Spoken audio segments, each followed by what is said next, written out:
Então, boa tarde a todos. Muito obrigada novamente pela oportunidade aos professores de engenharia química e aos discentes que estão participando. Bom, queria falar que estou bem feliz de participar mais uma vez. Então, eu sou a professora Alejandra e hoje vamos falar, vamos dar uma conversa assim, sobre poluição da água, assim, é bem geral, bem por cima, né, porque o tema é bem profundo, dá para aprofundar muito em vários aspectos, porque engloba vários aspectos, né, então hoje vai ser só uma visão geral da situação. Então, vamos adentrar no assunto. Então, a água, a gente viu, eu comentei no webinar anterior que ela é um recurso natural renovável, e ela se renova por meio do ciclo hidrológico, tá? Ela pode sofrer alterações em três aspectos, em relação às suas propriedades físicas, químicas e biológicas, sim? Então, em primeiro lugar, a gente tem que ver, então, que a quantidade da água, ela pode ser alterada e a qualidade pode ser alterada.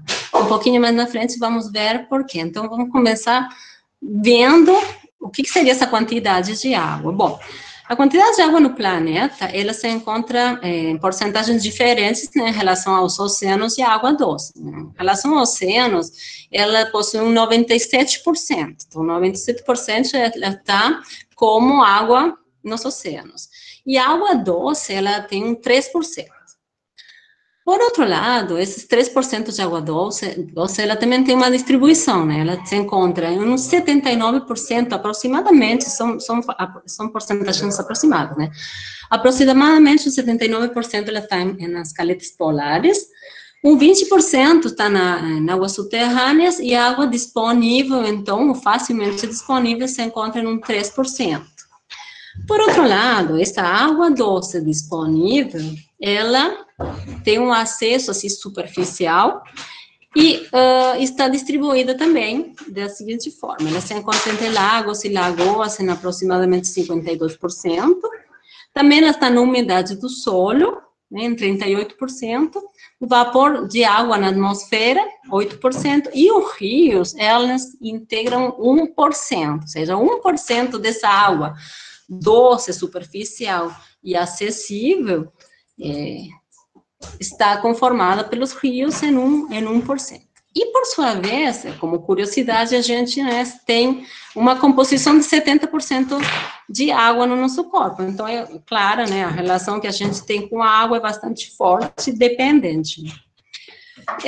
Então, a gente utiliza a água, né, para viver, e a água também conforma o uso de outros tipos de vida, né? Então, a gente tem as nossas atividades antrópicas, né, para usar a água, e outras formas de vida também precisam dela. Então, organismos em geral que compõem aquela teias alimentares do que a gente também se baseia e necessita também. Então, a gente, por essas outras formas de vida que precisa da água, também tem usos diretos ou indiretos. Então, como tinha comentado, a quantidade da água é importante e a qualidade também. Essas duas características, elas compõem o que se chama da disponibilidade da água. Então, como uma água está disponível, vai depender da quantidade e também de sua qualidade. E algo interessante de ver é que essa disponibilidade vai ter relação com os usos da água. Então, para que a gente utiliza a água? Bom, no dia a dia, vamos supor, no dia a dia utilizamos para tomar banho, para lavar o carro, para dar banho no cachorro, para beber, para dar de beber no cachorro, por exemplo, no dia a dia é bem heterogêneo.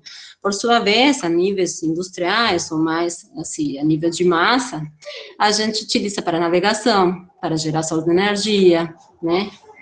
Então, ela tem diversos usos, dos mais variados, e em função disso, se criam alguns conflitos entre esses usos de água.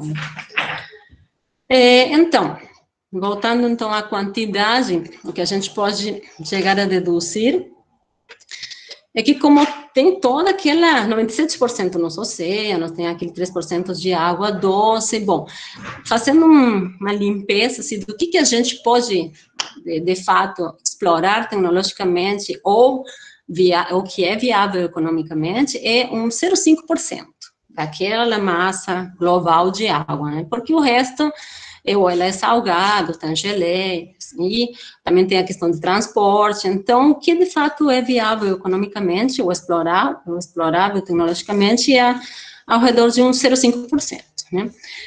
E, por sua vez, algum tipo de manejo, né, do solo, assim, um pouco mal direcionado, pode levar a alguns tipos de modificações do ciclo hidrológico. E isso vai causar alguns problemas, né, como estiagem ou cheias, né?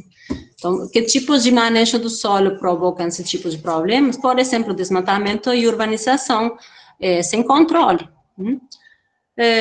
Bom, então, a quantidade já é um pouco limitada em relação ao que a gente observa, né? Parece que tem muita quantidade de água, mas de fato não é tão assim. E a gente tem que começar a fazer um manejo mais racional, né? Em relação à quantidade. Em relação à qualidade, então, a gente pode se perguntar de que forma diminui a qualidade da água. Bom, alguma palhinha a gente já viu no webinário passado, que era através de agentes poluidores, né? Então, tem aqueles agentes que são pontuais ou difusos. O pontual, por exemplo, são aquelas tubulações de esgoto, que a gente consegue enxergar e ver, né, de uma maneira muito rápida, né, e fácil, que bom, que por ali que está tendo uma agente de poluição. E depois estão aqueles que são difusos, que estão relacionados com aqueles agentes que são dispersos, que não tem um único local, né, onde eles se difundem. Então, por exemplo, uma plantação que precisa do uso de agrotóxicos, ela vai através das chuvas, ela pode difundir pelo solo e termina atingindo um córrego, um rio, em diferentes pontos. Então, ela já não é pontual, ela está espalhada em diferentes lugares que a gente não consegue ter um controle tão facilmente. E, por outro lado, também, a água, como já tinha comentado, ela pode ser atingida, sim, por efluentes que são líquidos, né, como aquela tubulação, por exemplo, que a gente consegue enxergar facilmente, ou com resíduos, por exemplo, embalagens plásticas, que não necessariamente precisam ser resíduos tóxicos ou perigosos, né, simplesmente o fato de estar um material diferente, ele pode alterar, por exemplo, características de penetração da luz, né, nesse corpo de água. Então, com isso, ele vai ter algumas consequências não desejadas talvez em toda a teia alimentar. E, por exemplo, as emissões, que são aquelas fumaças ou gases, podem gerar, por exemplo, também consequências em um rio, um corpo de água, porque, por exemplo, um dos fenômenos pode ser a chuva ácida, ou seja, um composto, tipo um óxido de enxofre ou de nitrogênio, pode, juntamente com a umidade do ar, formar uma molécula de ácido e que depois, junto com a água, ela termina atingindo um corpo de água. Tá, então, de que forma nos afeta a poluição da água? Bom, tem diferentes consequências, esses mais leves, a outras que são mais graves, né? Então, por exemplo, aqui são alguns exemplos só. Os mais graves seriam os que são riscos à saúde, a nossa saúde, porque tem vários tipos de doenças que são transmitidas através da água. E a alimentação também é atingida, a forma de alimentação, por exemplo, se a gente utiliza para irrigar plantações, de fato também vai terminar tendo consequências. Ou pela disponibilidade da água para, né, gerar algum tipo de alimentação também. Então, tipos de doenças transmitidas são várias, algumas, por exemplo, diarreia, cólera, malária. Até eu cheguei a ver alguns artigos que falam que o Covid, como ele sobrevive em diferentes ambientes, ele pode ter um certo tempo de vida em água e esgoto. Então, também é algo de se considerar nesse momento. E aqueles outros riscos mais leves seria, por exemplo, interferir em espaços de lazer, em espaços de recreação, tipos de paisagismo, né? Então, a gente termina, às vezes, não utilizando um espaço que poderia ser de lazer, porque tem maus cheiros, porque tem lixo, porque se despejam esgotos. Então, tem uma série de gamas de problemática associada à poluição, né? Então, alguns dados que eu trouxe só, assim, como curiosidade, tanto da Organização Mundial da Saúde, ou como da ONU também, que falam, por exemplo, se R$ 1, né, fosse investido em saneamento, aqui no Brasil, isso pouparia R$ 4 necessários para solucionar problemas em saúde. Então, esse é um dado interessante. Por outro lado, outro dado que me chama a atenção é que 46% do esgoto produzido apenas é tratado, ou seja, que o restante ele é despejado em algum lugar. Esse é a nível nacional, também tinha dados do mundo. Então, por exemplo, 1,8 bilhões de pessoas bebem água com coliformes fecais, ou seja, aqueles micro-organismos associados a esgoto, e que geralmente estão associados com outro tipo de micro-organismos patogênicos, ou seja, que geram doenças, né? Então, não são poucas, são 1,8 bilhões de pessoas. E depois, outro dado é que, a nível mundial também, mais de 80% dos resíduos, ou das águas residuais, não são tratadas e são devolvidas dessa forma na natureza. Então, são dados que chamam a atenção, né, no 2020, né? Com toda a tecnologia que a gente tem, ainda a gente não foca muito o esforço, né, para resolver esses problemas que nos atingem, de forma direta ou indireta. Bom, então, assim, adentrando um pouquinho mais, assim, na técnica, uma pergunta que a gente pode se fazer é como sei que uma água está poluída? Então, por exemplo, bom, tem um rio turvo, eu sei se está muito pouco poluído, eu tenho uma torneira, água da torneira, eu tenho certeza que essa água não está poluída, porque estou pegando da torneira. E um córrego, se ele é translúcido e claro, será que ele está poluído ou não está poluído? Bom, a pergunta não dá para responder de uma maneira intuitiva, porque cada um dessas situações é característica e cada um precisa de certas análises e ensaios, né, específicos, né. Claro que no caso da água da torneira, existe toda uma estação de tratamento de água que deve garantir que essa água que chega para nós seja potável. É verdade. Porém, existem algumas situações que poderíamos pensar que não. Já vou falar por quê. E um rio muito turvo, assim, que está cheio de partículas, né, suspensas, que não dá nem para enxergar no fundo, talvez ele tenha essa aparência, mas com um simples tratamento, sedimentação, coagulação, ele consiga, com uma desinfecção, possivelmente, ser potável. E um córrego translúcido e claro, pode ser que ele tenha essas características, que não tenha cheiro, que não tenha um cor, que não tenha turbidez, porém, claro, pode ter um composto químico que eu não vou conseguir enxergar. Então, cada situação é única e é diferente, e cada uma deveria ser avaliada em todos os parâmetros necessários para garantir que ela seja potável, no nosso caso, ou não poluída. Mas outra pergunta que a gente pode fazer, o que é, então, estar poluído? Bom, vamos ver. Então, esses parâmetros, por exemplo, o tema da turbidez é um parâmetro, o tema da cor é outro parâmetro. O tema de ter compostos químicos poluentes são parâmetros. Então, existem normas, tanto estaduais, federais, também pode ter normas municipais que estabelecem os parâmetros que devem ser avaliados mediante equipamentos e técnicas e ensaios, para garantir de que essa água não esteja poluída, ou que eles tenham um certo limite tolerável e aceitável, né, de poluição, vamos chamar assim. Então, são parâmetros físicos, são parâmetros químicos e também biológicos. Então, todas essas leis têm uma lista, né, uma relação de parâmetros e o limite que elas devem ter em valores, né, com suas respectivas unidades. Então, por exemplo, parâmetros físicos, por exemplo, parâmetros físicos importantes da água, eu não vou nomear todos, né, mas só alguns importantes para ter uma ideia. Assim. Os físicos, por exemplo, a densidade é um parâmetro importante, que se modificado, por exemplo, com temperatura, ela vai desencadear uma série de consequências e vai desestabilizar o equilíbrio desse corpo de água, né?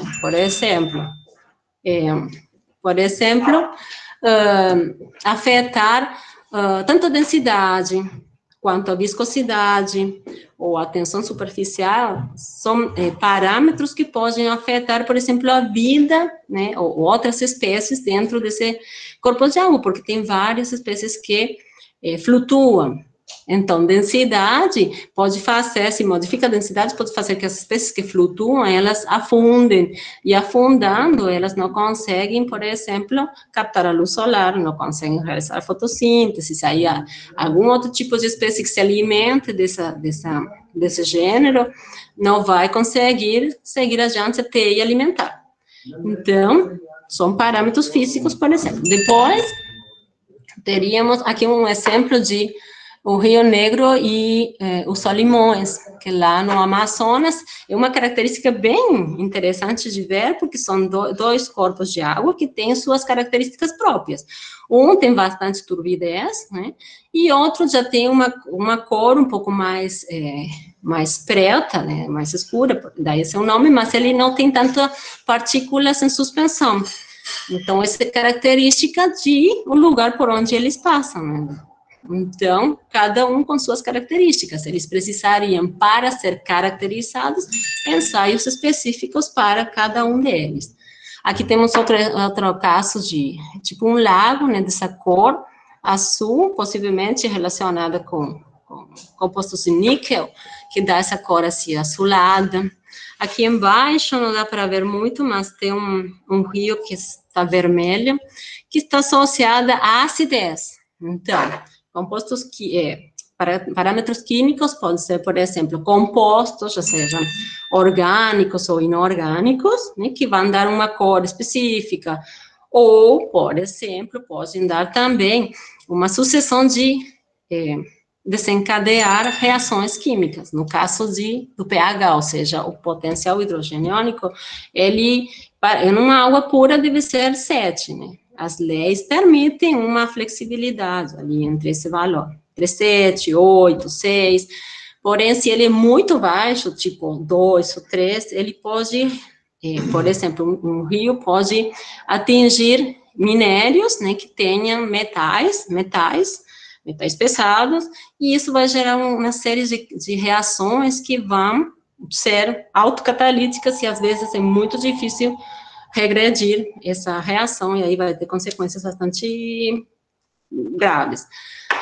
Oxigênio também é um parâmetro químico que vai afetar bastante os outros. Não todos estão interligados, todos estão conectados. Então, o oxigênio dissolvido, ele tem que ter um valor para permitir a vida dentro desse corpo de água. Então, se ele está por baixo, então o que acontece? Vai atingir, por exemplo, espécies de peixes, né, que precisam respirar, ou, claro, fazer sua respiração mediante essa quantidade de oxigênio. Outro parâmetro, então, interessante são os biológicos, né, ou seja, parâmetros biológicos tipo DBO, e uma consequência da modificação de parâmetros biológicos é a eutrofização. Então, quando um rio, um córrego está muito sobrecarregado de material orgânico, ele pode estimular a geração de algas, né? Então, esse rio aqui está praticamente todo tomado por algas.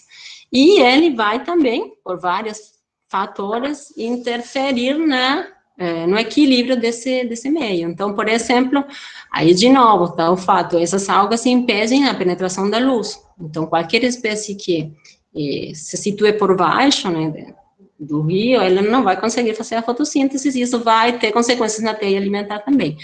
Então, o DBO é um parâmetro, o pH é um parâmetro, compostos químicos, sejam orgânicos, inorgânicos, né, micro-organismos, né, patogênicos. Então, tem aqueles que provocam algumas doenças, assim, rápidas, e tem outros que não, que, por exemplo, um composto orgânico recalcitrante, ou seja, aqueles que não degradam, eles podem ter também as características de se acumular, por exemplo, no corpo.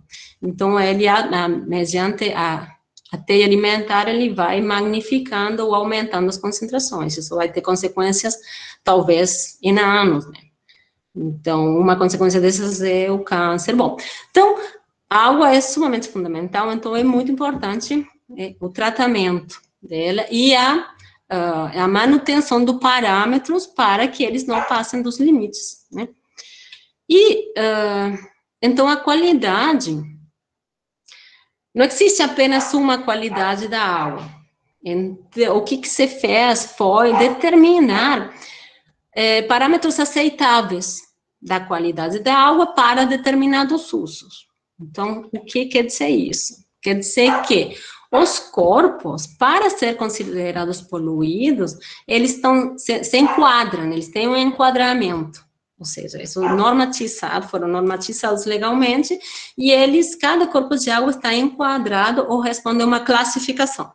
Isso quer dizer que um corpo de água, ele pode aceitar mais ou menos poluição do que outro, por exemplo, dependendo da sua classificação. Então, por exemplo, aqui. Então, em função do uso que ele tem, para manter esse uso agora e futuramente, ele precisa manter certos padrões de qualidade. E isso se cumpre, por exemplo, com as águas doces, águas salobras e salinas. Aqui, a divisão entre doces, salobras e salinas é apenas pela quantidade ou teor de salinidade, que está entre 0,3 e 30, faz essa separação de doces, salobras e salinas. Então, aumenta de doces, salobras e salinas o grau de salinidade. E, por sua vez, estão aqui embaixo as classes, né? Então, existe a classe especial, a classe 1, a classe 2, a classe 3 e a classe 4, que se diferenciam entre si, porque a partir da especial para a número 4, elas diminuem a sua qualidade, ou seja, a especial teria fins mais nobres, e a 4 teria outros usos não tão nobres, vamos dizer assim, porque ela suporta ou é tolerado que nesse corpo de água aceite mais carga poluidora, vamos chamar assim. Então, por exemplo, as águas doces, um corpo que seja de água doce, ele pode ser ou da classe especial, ou classe 1, ou classe 2, ou classe 3, ou classe 4. Já uma água salobra, uma salina, essa pode ser de classe especial, ou 1, ou 2, ou 3. Então, especial, por exemplo, são aquelas águas, por exemplo, que só com uma desinfecção elas poderiam chegar a ser potáveis, ou que são permitidas para algum tipo de irrigação. A classe 1 já tem fins menos nobres, e assim até chegar a 4, que é basicamente, por exemplo, paisagismo e navegação. Então, isso que se faz em relação ao enquadramento. Então, ela suporta diferentes tipos de cargas poluidoras. Então, só vou voltar um pouquinho. Então, ali está o tema do lançamento dos efluentes. Os efluentes são aqueles líquidos que as indústrias, que nós, através do esgoto, vamos lançar ou despejar nesse corpo de água. Então, aí a importância de saber qual é, né, o corpo receptor desse efluente, para saber quais são os parâmetros que devem ser controlados. Porque não é o mesmo se eu tenho efluente e vou precisar despejar em uma classe 2 ou em uma classe 3, porque o nível de exigência no tratamento vai ser diferente. Porque um corpo de água que é mais puro não vai suportar e não vai permitir que eu despeje uma carga poluidora maior. E, por outro lado, um corpo um pouco mais acessível, se ele pode suportar mais. E aí tem, claro, tem um conflito entre a quantidade de despejos de diferentes indústrias, por exemplo, diferentes tipos de esgoto, porque cada um vai analisar o seu, né? Mas, em princípio, o que é contemplado é o corpo em geral. Todo o corpo, que esse tem que ser mantido para esses usos, né? Então, qual seria Bom, qual seria o papel, né, do engenheiro químico aqui? Bom, é fundamental, né, porque ele tem que tratar, ele precisa tratar esses efluentes para que, de fato, consigam ser despejados nesse determinado corpo de água.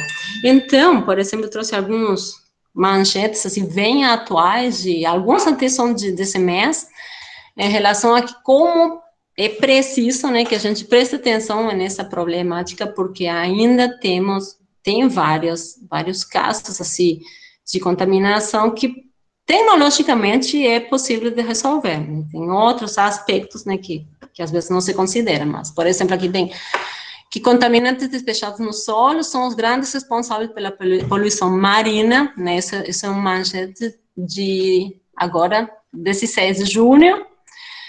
Aqui tem outro que diz, cheiro e esgoto ruim nas águas do Rio de Janeiro não foram por geosmina, segundo a análise. Então, bom, o que eles encontraram? Esgoto. Então, às vezes, são problemas graves, mas as causas seriam relativamente simples de resolver, né? Mas, por isso, a tecnologia existe, está ali, a tecnologia serve, né?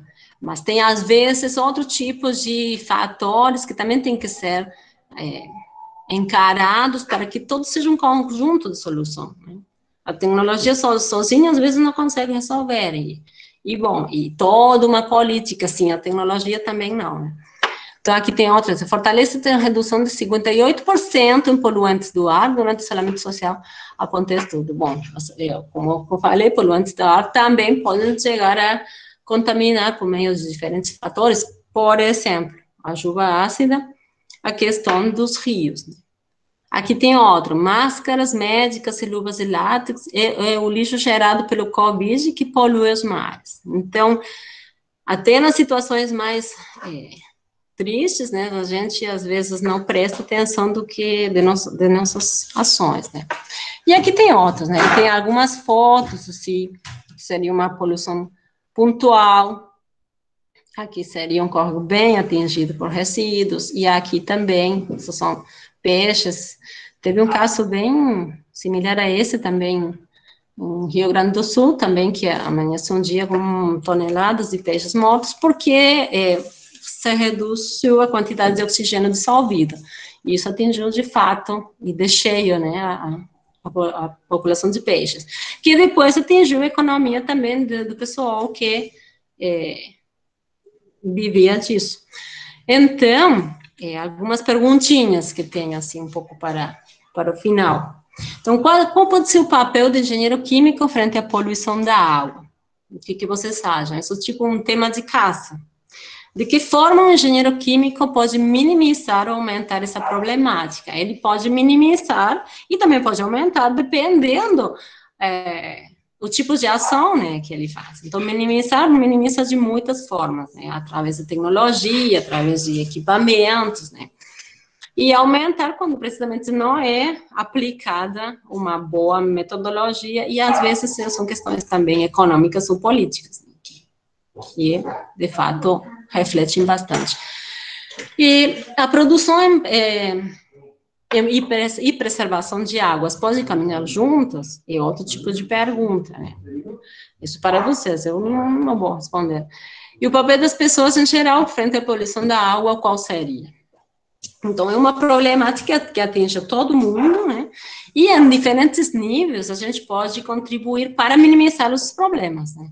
Então, eu só queria, com essa apresentação, que até foi rápida, chamar a atenção, né, dar um aspecto, assim, geral de todo o que implica a problemática. Ela é muito interessante, é uma área muito ampla e de bastante que precisa de bastante conhecimento técnico, tecnológico também. Então, vocês estão ali para contribuir nesse sentido, mas também para ter uma ideia da realidade, né? Da realidade do que está acontecendo quando não se dá importância. Mas, então, por enquanto, era isso. É isso, muito obrigada a todos. Eu falei rápido demais, mas tudo bem. Obrigada a todos. E é isso. Tchau, tchau, então. Boa tarde a todos.